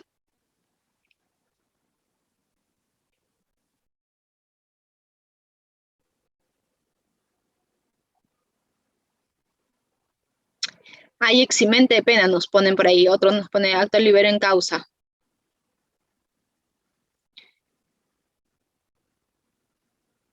Inimputable nos ponen por ahí, no es delito. Ojo que esta figura, esta agravante que nos están poniendo, es decir, que cuando el agente cometa el hecho con presencia de alcohol o drogas, pues es algo sui generis, ¿no? Porque para otros delitos más bien podría considerarse de que más bien es una especie de eximente del artículo 20, ¿no? Se exime de la pena, no es tipificado como delito, nos ponen por ahí. Si es delito, nos ponen, bueno, hay muchas posiciones. Ahora está como agravante, nos ponen por ahí. A ver, actualmente sí se ha establecido esta agravante, como decíamos, esta agravante que es sui generis del estado de ebriedad o drogas, es decir, que antes podría incluso considerarse de que podría concurrir a alguna especie de eximente, pero ahora está como agravante, ¿no? Pero ¿qué es lo que nos dice expresamente el artículo 20 para ver si es que se podría o no aplicar como una especie de eximente? Está exento de responsabilidad penal el que por anomalía psíquica, grave alteración de la conciencia o por sufrir alteraciones en la percepción que afectan gravemente su concepto de la realidad no posea la facultad de comprender el carácter delictuoso de su acto o para determinarse según esta comprensión, ¿no? Entonces, acá surge un debate, ¿no? Muchos dicen, no, basta que se verifique que estaba en estado de ebriedad o drogadicción, agravante, ¿no? Pero hay otro sector en el que establece de que tendríamos que ver cuál es en realidad el estado en el que se encontraba el agresor, ¿no? Si estaba en estado de ebriedad y era perfectamente consciente de su entorno, no había perdido la noción de la realidad o no se había afectado gravemente su facultad para comprender el carácter delictuoso del hecho, entonces en este caso sí se podría hablar de una agravante, pero si es que ha perdido totalmente la noción de las cosas, está a punto incluso de pasar a un coma etílico, podríamos excepcionalmente hablar de una situación de exención de responsabilidad, ¿no? Y precisamente, bueno, no es un caso de violación sexual, pero es importante recordar que el recurso de nulidad número 1377-2014 en Lima ha hablado precisamente de lo que es la inimputabilidad por grave alteración de la conciencia cuando ésta se refiera o cuando ésta ha sido producida por efectos del alcohol o droga, ¿no? Entonces, lo que nos dice expresamente la Suprema en esta resolución es lo siguiente. La inimputabilidad puede ser consecuencia no solo de ciertos estados patológicos permanentes, que es la anomalía psíquica, sino también de ciertos estados anormales pasajeros. El numeral 1 del artículo 20 del Código Penal expresa que están exentos de responsabilidad penal el que por una grave alteración de la conciencia no posea la facultad de comprender el carácter delictuoso de su acto o para determinarse según esta comprensión. A diferencia de la anomalía psíquica, la grave alteración de la conciencia se presenta como producto de sustancias exógenas como el alcohol, drogas, fármacos, etc.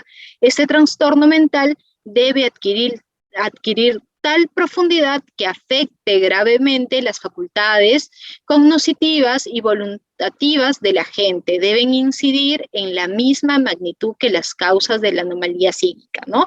En traducción, lo que nos dice es que no solamente los estados de patológicos o de anomalías psíquicas pueden ser permanentes, ¿no? Como podría ser de repente una persona que sufre de un estado de retardo mental severo que no puede entender el carácter delictuoso de un determinado acto, sino que también pueden ser estados pasajeros, como son los que se producen cuando estamos en tal situación de estado de ebriedad o drogadicción que no entendemos el carácter delictuoso, no entendemos nuestra realidad, etcétera, ¿no?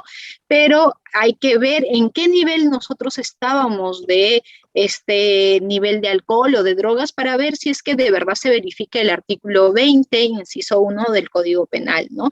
Y precisamente para situaciones de estado de ebriedad, en la ley 27.753 se ha establecido una tabla de alcoholemia, ¿no? Y ahí incluso se determina de que existe una grave alteración de la conciencia cuando el sujeto va a tener entre 2.5 a 3.5 de gramos litro de alcohol en la sangre, ¿no? Porque en este estado de ebriedad ya se produce el estupor, la coma, la apatía, la falta de respuesta en los estímulos, marcada descoordinación muscular, relajación de los esfínteres, etcétera, ¿no? Entonces, si es que se determinase que al momento de los hechos la persona, por ejemplo, presentaba un nivel de alcohol en la sangre de 3.4, podríamos intentar o nosotros postular como abogados defensores alguna eximente de responsabilidad penal, ¿no? La del 20.1, en el entendido de que ya existía una grave alteración de la conciencia y que el sujeto en ese momento no era consciente de lo que hacía, ¿no? No era consciente de la realidad, no comprendía el carácter delictuoso del acto, ¿no? Pero de repente podría haber alguien que rebata nuestro argumento diciendo, pero si había grave alteración de la conciencia, ¿podría una persona, un hombre, llegar a un nivel de excitación o de erección como para tener un acto sexual, ¿no? Cuando estamos hablando del primer supuesto de acceso carnal, ¿no? Porque si estamos hablando del segundo supuesto de acto análogo, es evidente que ahí no habría ningún problema, ¿no?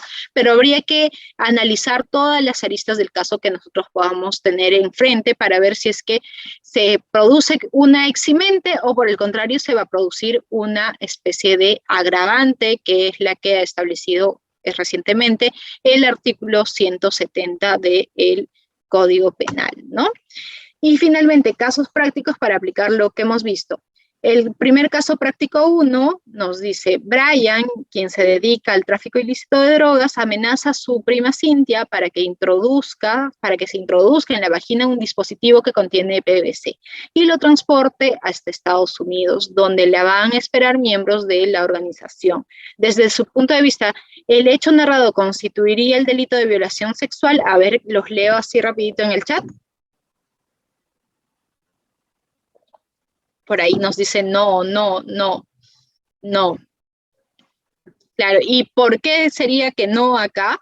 Porque, como hemos dicho, no se verificaría el elemento adicional al dolo, ¿no? Que sería el ánimo de repente satisfacer un deseo de índole sexual, ¿no? No existe el animus lubricus, como ahí estoy leyendo que bien dice uno de ustedes, ¿no?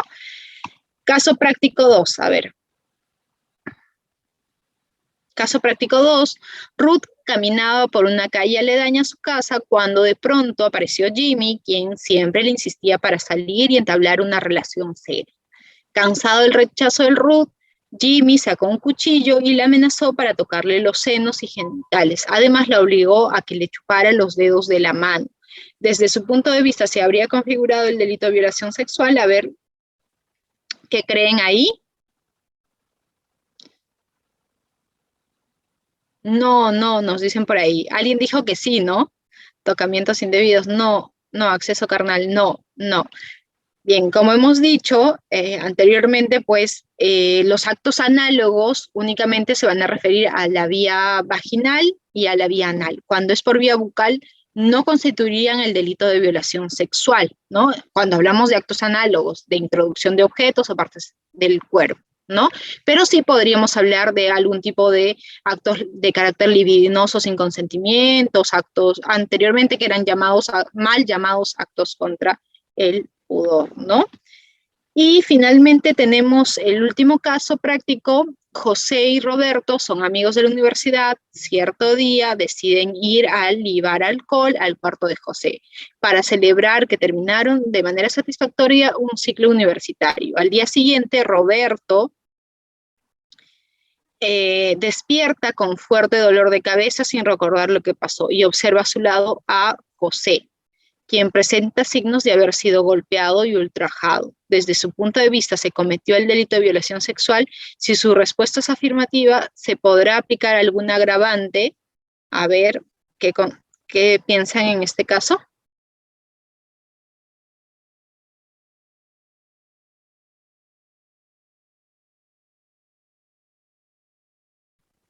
Grave alteración de la conciencia, nos ponen, pero los dos estaban ebrios, sí, agravante 13. Pues ahí habría que ya basarnos de los métodos científicos que existen, ¿no? Como el método Whitmark para determinar cuál era el estado de ebriedad en el que se encontraba Roberto al momento de los hechos, ¿no? Por lo cual se le extrae sangre, se hace un proceso matemático para ver cuánto tiempo ha transcurrido desde el evento ilícito, es decir, desde la posible violación sexual, hasta que se le tomó la muestra de sangre para ver cuál era su estado de ebriedad en el momento de la comisión del posible hecho delictivo, ¿no?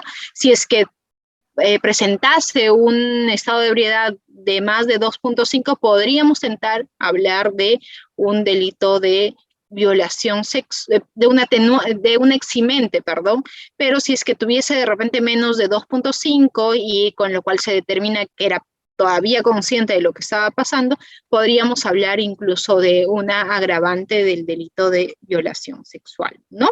Entonces todo va a depender de las circunstancias en realidad.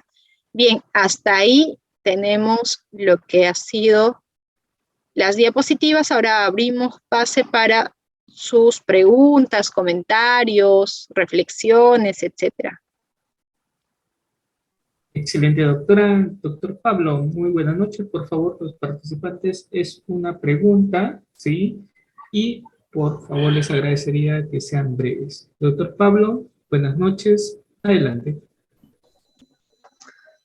Buenas noches, doctora, y a todos los presentes. ¿Me escuchan? Buenas noches, colegas. Sí, lo escuchamos. Sí, ¿cómo está, doctorita? Pablo Sánchez le saluda. Sí, tengo una consulta. Respecto al certificado médico legista practicado a una persona que ha denunciado el delito de violación sexual, estado e inconsciencia, sobre este certificado médico se brindó que no hubo lesiones, ¿no? Ni desgarros. Mi pregunta, mi punto de vista es, la denunciada en ese caso que cuando denunció, ¿se debió ella haber practicado a la vez o exigido por el perito respectivo que pase prueba de sangre o toxicológica para saber si en verdad lo que ella ha denunciado que fue violada en estado de inconsciencia? Sí, gracias por la pregunta. Efectivamente, para que nosotros podamos determinar que se ha cometido el delito de violación en estado de inconsciencia, es necesario ver primero acreditar que existió un estado de inconsciencia, ¿no? ¿Y cómo vamos a determinar que existió un estado de inconsciencia? Pues determinando qué es lo que había en la sangre de la persona, si había drogas, si había alcohol, si había alucinógenos, si había cualquier tipo de sustancia que hubiese llevado a que la víctima no pueda resistir algún tipo de ataque o ni siquiera se diese cuenta de que el ataque estuviese produciéndose, ¿no? Entonces, evidentemente para ese tipo de ilícitos sí tiene que haber una prueba de drogas, pero ojo, ¿no? Porque todo es muy relativo. En realidad yo vi un caso similar al que usted nos comenta, donde la víctima decía de que había sido violada en estado de inconsciencia, ¿no? Sin embargo, sí tenía en el certificado médico lesiones recientes por vía vaginal y por vía anal, pero al momento de extraerle la sangre ya había pasado mucho tiempo, habían pasado como 24 horas y evidentemente salió 0 para drogas, 0 para alcohol, ¿no?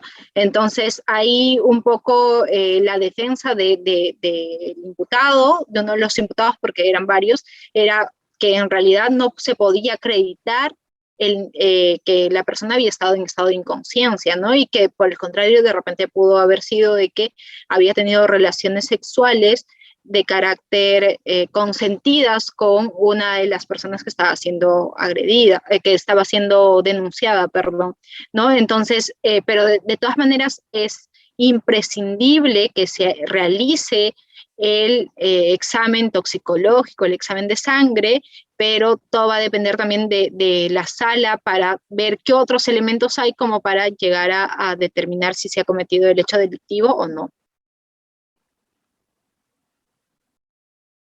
Excelente, doctora. Damos paso al doctor José, nuevamente también, haciendo mención. Por favor, sean breves en la pregunta. Adelante, Sí. doctor.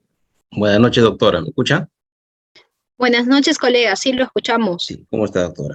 Ya, mi pregunta es, respecto a la tercera agravante del delito de violación sexual, donde precisa los lazos de familiaridad y parentesco.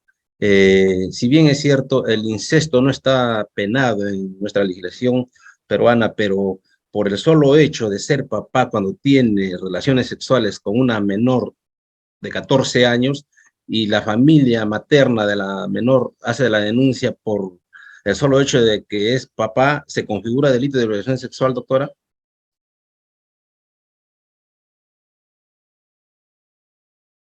Menor de 14 años, usted nos dice. Sí, doctora.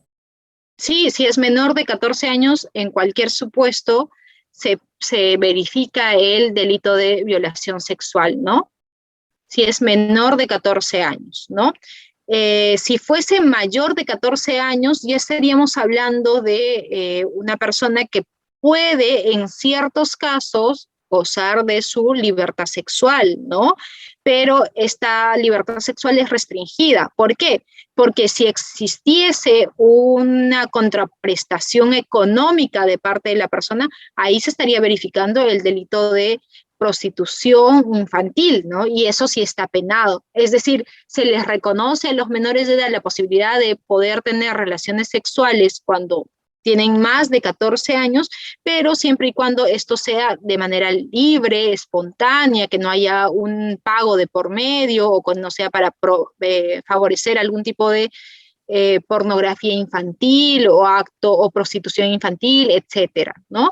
Entonces, en este caso, como usted lo dice, el incesto no está penado dentro de nuestro Código Penal.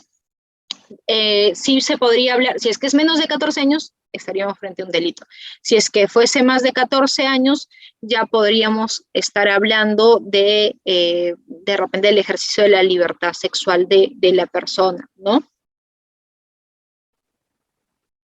Excelente, doctora. Damos paso al doctor José Guerrero, que le envió abajo su manito. Doctor José Guerrero, disculpe. Adelante, por favor, puede activar su audio. Doctor José Guerrero. Adelante, por favor. Doctor, no, ya hice mi pregunta. Lo que pasa es que yo hice con respecto al incesto de que era mayor de 14 años. Eso era nada más. Muchas gracias. Muy bien, damos paso a la doctora Katis. Muy buenas noches. Está activo su audio, por favor. Adelante. Doctora, buenas noches. Doctora, mi Buenas pregunta noches. va por el ánimo lascivo. Sabemos, ¿no?, que usted dice que es un requisito adicional al dolo, pero ¿qué es lo que pasa si tenemos a una pareja en el cual el varón le introduce algo a la mujer en la vagina, a pesar que ella no quiere igual y tiene las mismas lesiones en las entrepiernas que como normalmente se tiene, bueno, en los casos de violación sexual? Y más aún si tenemos lo que es el caso de la Corte Interamericana, ¿no? El caso de Azul Marín, ¿no? Entonces, doctora, siempre va a ser necesario en todos los casos poder probar ese ánimo de satisfacción sexual, siempre, doctora, o podríamos irnos a amparar, ¿no?, que sea violación sexual en base al caso Azul Marín. Esa sería mi pregunta, doctora, sobre el ánimo lascivo. Gracias por la pregunta, colega. Interesante el comentario que nos hace, ¿no? Porque ciertamente lo que les dije es que hay un sector de la doctrina que, por ejemplo, Salina Sicha en su libro establece que necesariamente tiene que haber este ánimo lascivo, ¿no?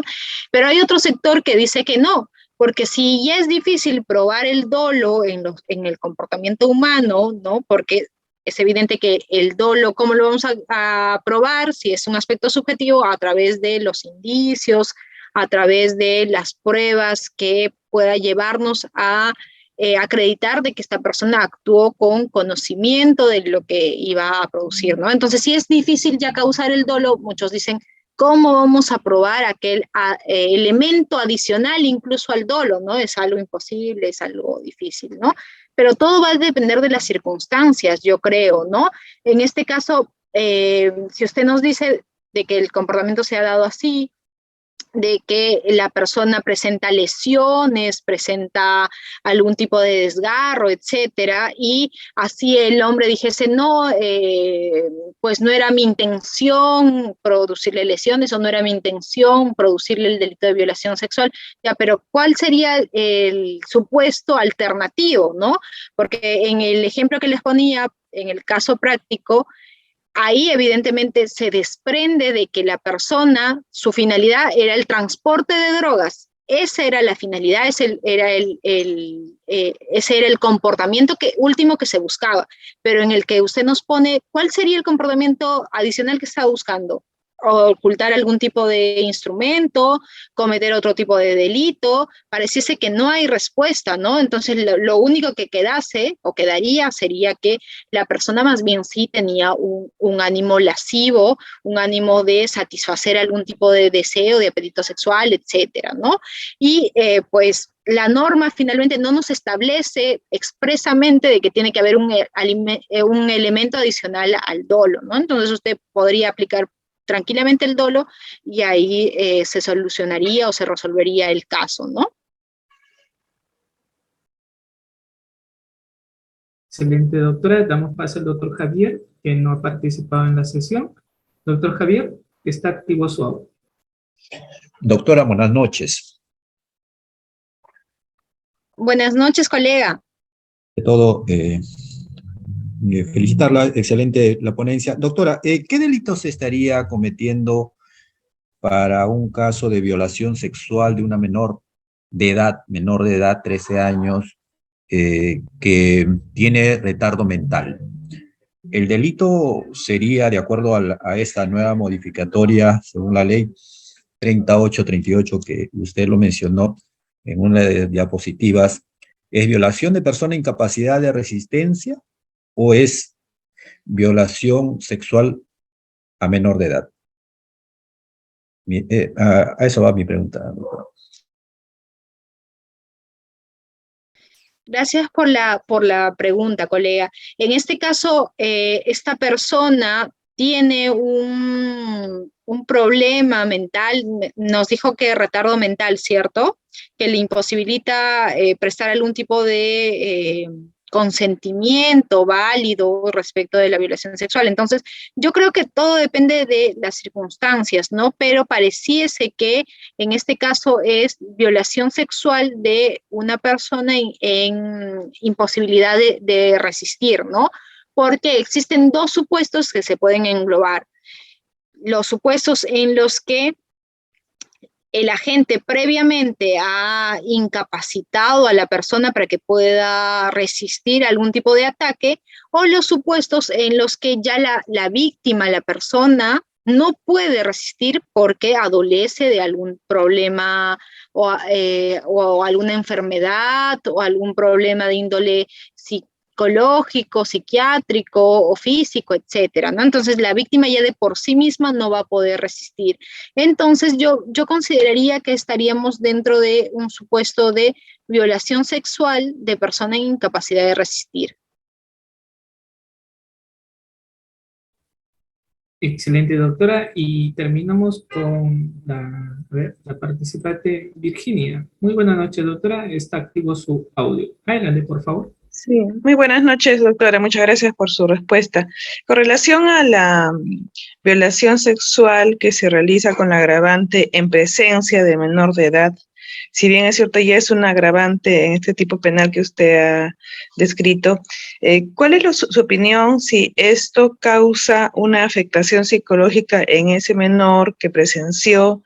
Tendríamos que hablar de un concurso de delitos, es decir, que con esa conducta que realizó el familiar, ¿no? Teniendo en cuenta que es un familiar, ha causado a su vez una afectación psicológica en este menor. ¿Podríamos hablar de un concurso? ¿Y qué tipo de concurso en todo caso? Gracias por la pregunta, colega. Podríamos hablar de un concurso, pero todo va a depender de las circunstancias del caso, ¿no? Porque podría ser de repente que la gente sabía que habían niños, no era su intención, pero se actuó con un dolo eventual respecto del agravante, ¿no? Respecto de que podía un niño eventualmente ver que iba a cometer el delito de violación sexual, ¿no?